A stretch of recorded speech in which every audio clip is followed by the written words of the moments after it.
Hey everyone, welcome back to another exciting episode of our Flutter block series.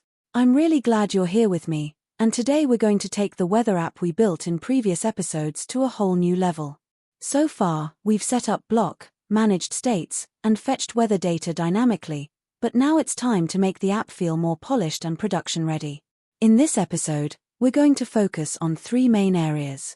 Enhancing error handling, making sure that if something goes wrong, our app gracefully handles the situation. Writing unit tests, ensuring our block logic works as expected with automated tests. Improving the UI, we'll polish the user interface to make the app visually appealing and user-friendly. Whether you're a beginner or advanced developer, this episode is crucial because every professional app needs these features to stand out. So let's get started.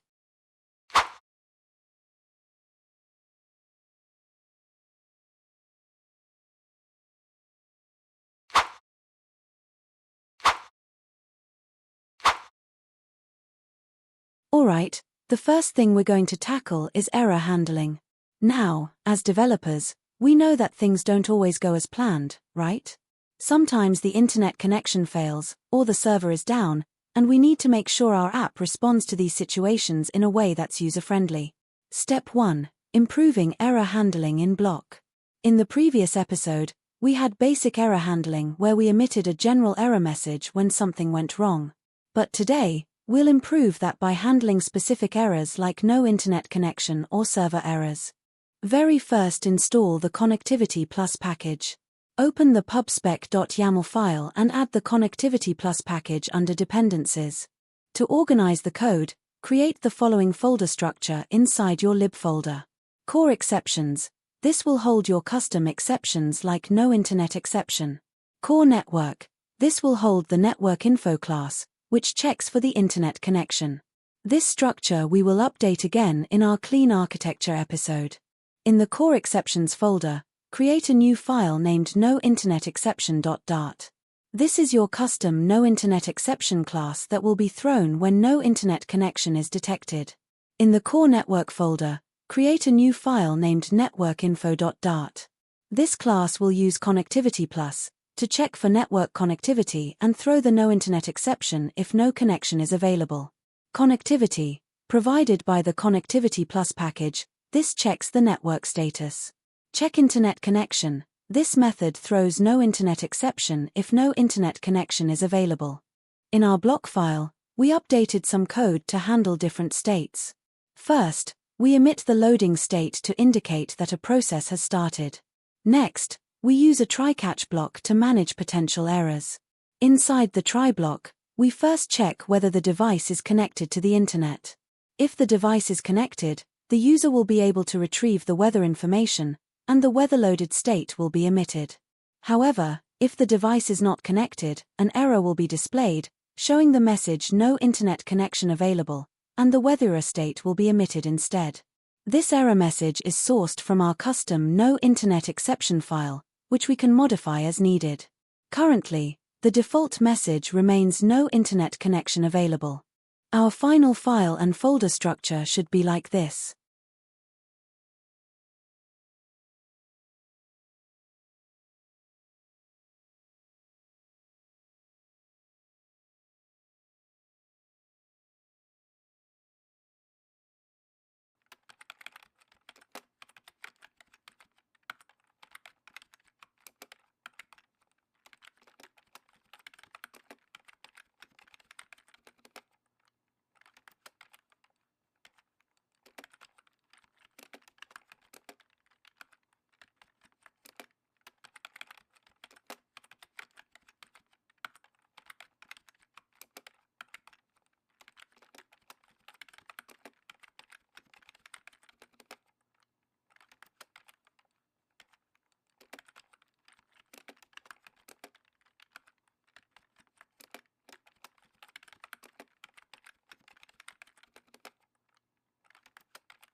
Our final block file code should be like this.